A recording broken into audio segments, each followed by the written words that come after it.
terus terang kalau sampai diborgol kaki, tangan, pinggang sama ditutup, ya itu SOP-nya dari Dirjen Lapas ya. Nah, itu mesti dicek lagi ya Dirjen Lapas SOP-nya kalau memang pemindahan warga binaan itu gimana. Nah, kalau memang tadi dibilang katanya dia merasa dijebak si Ahmad Joni, ya artinya dia mesti bikin aduan resmi ya. Artinya dia mesti tunjukkan siapa aja yang terlibat, kemudian barang buktinya apa.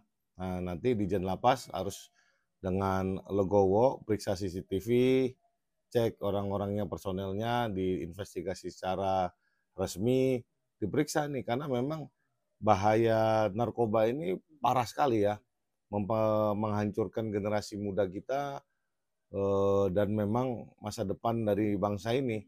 Karena cengkramannya bisnis ini sangat luar biasa. Ya, dan memang para aparat penegak hukum yang korup pun juga ikut serta di dalam bisnis narkoba ini, nggak bisa dibantah itu ya. Makanya ketika dulu semangatnya apa namanya penegakan hukum pemberantasan narkoba ini, saya juga pernah pegang yang namanya perkara Sunrise Glory ya, itu di Batam, itu memang target internasional, ya 1,3 ton sabu ya dari segitiga emas ya, dari Kepulauan Andaman, itu memang tekniknya ada aja lah. Jadi kalau saya dulu punya pembelaan bahwa itu barang yang apa namanya sebetulnya memang mesti dimusnahkan lah. Saya pendapat. Nah, akan tetapi caranya itu nggak boleh ngaco karena aparat penegak hukum itu nggak boleh korup.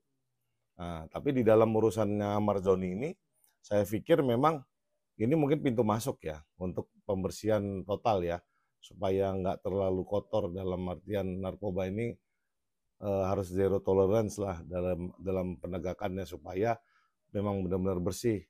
Apalagi kita tidak bisa begitu saja lupa ya ketika ada satu renteng kejadian DWP itu ya dari apa namanya pimpinannya sampai bawahnya kena semua ya di kepolisian ya. Itu saya pikir itu warning loh. Artinya memang mesti dijauhkan lah kita dari urusan yang sedemikian. Bang, bisa dibilang Amar sudah ibaratnya sudah berat untuk ibaratnya direhab karena kan sudah ini yang keempat kali jatuhnya kalau misalnya nanti disidangkan lagi kan bisa dibilang bulan Desember atau Januari nanti Amar akan bebas tapi tersandung kasus lagi dengan adanya masih diduga ya dia sebagai pengedar di dalam yang sekali dua kali kan sudah direhab dan juga dipidana ini gimana bang sudah nggak bisa lagi dia atau gimana bang Saya punya pendapat sesuai dengan apa namanya putusan MK juga bahwa pengguna atau penyalahguna narkotika itu wajib direhab. Artinya mereka lah korban sebenarnya karena sudah ketergantungan obat. Nah, yang jelas memang mesti diperhatikan adalah para pengedar-pengedar ini, para bandar-bandar ini harusnya hukumannya tidak bisa ditoleransi. Para kurir ini juga mestinya itu mati semua seperti halnya koruptor. Jadi nggak bisa tuh dikasih toleransi koruptor itu cuma 3 tahun, 1 tahun, 2 tahun nggak bisa. Dia mesti dimatiin dan seluruh hartanya dirampas untuk negara. Dan keluarganya perlu dirampas juga karena itu kan hasil dari korupsi. Jadi tidak boleh ada ampun terhadap yang namanya TPPU narkoba dan TPPU korupsi. Artinya mesti diberangus ini supaya negara ini maju. Karena bisa kita perhatikan lah.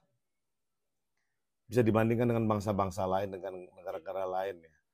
Kalau kita masih toleransi yang terhadap kejahatan begini, kita sangat terbelakang sekali. Nah, saya harap pemerintahannya Pak Prabowo ya, ini hampir 1 tahun dia memerintah, mudah-mudahan ada perubahan signifikan lah, supaya ekonomi negara ini bisa maju. Tapi kalau penegakan hukumnya babak belur kayak begini, saya pikir lupakan saja. Makin terdegradasi kita mungkin bisa-bisa lebih parah daripada negara yang paling parah di dunia ini apa, itu kita mungkin di bawah itu. berarti bisa ingin minta revisi undang-undang narkotika, bisa bilang gitu Bang. Bukan, ini soal dari goodwill dari pemerintahannya. Gimana cara goodwill pemerintahannya? Pembersihan secara total di aparat penegak hukumnya. Kemudian tidak ada toleransi di dalam penegakan hukumnya. Semua aturan ditegakkan dengan tegas. Artinya memang pemerintahan ini yang kalau memang mau benar-benar dianggap berhasil dan meninggalkan legasi yang bagus, bukan legasi masuk gorong-gorong terus SMK dan ijazah palsu, aduh parah deh, itu benar-benar memalukan ya. Saya pikir kita mesti berbenah lah dan jujur, yang kita nggak boleh menutup-nutupi sesuatu hal yang nggak jujur lagi. Nah, tapi bisa dibilang ini selain amal itu ada juga permainan orang dalam ibaratnya untuk ada dan tanda kutip permainan ya untuk amal sebagai tunggal atau kambing hitam di dalam peredaran itu. Jadi amal karena dia seorang artis makanya dia lah ditonjolin untuk sebagai dibilang ya permainan pengedar atau gimana? Gini, di setiap cerita itu selalu ada dua sisi. Satu klaim A, satu klaim B. Makanya saya bilang, ya kalau residivis kita dengar bulat-bulat itu bodoh. Makanya pengaduan masyarakatnya mesti ditindaklanjuti dengan investigasi secara komprehensif. Artinya pembersihan itu ya harus clear and clean. Pimpinan harus turun, beresin ini semua. Artinya permainan itu harus tanpa negosiasi. Nah, kalau pakai negosiasi dan toleransi yang sangat luas, hukum bisa dijual belikan, saya pikir ya omong kosong lah.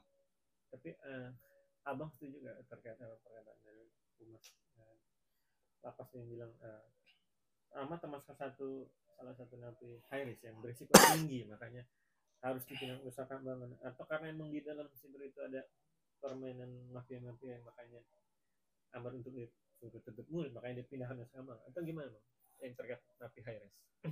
Yang jelas bukan rahasia umum lagi, ada bisnis terselubung di dalam tahanan ya. Tahanan di kepolisian, di kejaksaan maupun di lapas sendiri ya. Di rutan maupun di lapas. Sehingga memang hal ini yang memang mesti dibenahi. Kalau namanya ada mafia, ya saya sangat prihatin memang. Cuman memang mesti dibuktikan secara terang benderang, tidak bisa hanya asal tuduh, karena itu fitnah. Makanya ketika memang dianggap Ahmad Zoni itu high risk, ya kalau asesmennya berkata sedemikian, ya mau gimana lagi. Karena memang yang harus dilakukan Ahmad Zoni adalah bertobat. Nah, dia boleh kirim ke Ustadz Dery, boleh kirim ke uskup, boleh kirim ke pemuka agama manapun, Tuhan langsung pun boleh. Tapi harus ingat, apa yang dia lakukan dia harus punya penyesalan. Karena dia udah di dalam penjara itu. Masa dia udah hat trick, mau quad trick, mau apa, yang 5 trick, apa 6 trick, aduh, bertobatlah. Bang, bisa bilang ini sebagai pembelajaran atau contoh walaupun sudah berkali-kali ya Pak kita sudah dengar kan kita masyarakat umum dan juga ya di dalam lapas aja masih bisa makai dan mengedarkan apalagi kalau dia di luar lebih gila lagi buat untuk mengedarkan misalnya itu pelajaran bagi kita semua ya bisa contoh Ahmad Zoni ibaratnya di publish dalam diri ini gimana? Ya dulu pernah ada perkara yang namanya Freddy Budiman. Itu dipertontonkan luar biasa. How notorious he was, ya kan, sampai dia ditembak mati kan. Artinya itu pelajaran. Mau lari kemana ini barang. Makanya nggak bisa perang terhadap narkoba ini nggak bisa berhenti. Karena pemainnya selalu tumbuh baru-baru. Bisnisnya sangat menggiurkan. Aparat penegak hukumnya pasti terlibat. Saya nggak mau dibilang fitnah ya, karena memang pasti, karena harus melibatkan para aparat supaya dia bisa mengedarkan. Kalau tidak, kalau aparatnya sangat-sangat ketat, sangat-sangat anti, pasti nggak ada lewat itu barang. Karena memang mudah sekali mengidentifikasinya. Kemudian toleransi terhadap para pengedar ini sangat-sangat ya meresahkan ya. Artinya harusnya namanya pengedar, kemudian kurir, bandar, tidak ada ampun lagi. Nah, yang saya prihatin adalah para pengguna ini kok dihukum, padahal mereka ini adalah korban primer ya, harus disembuhkan dulu gitu.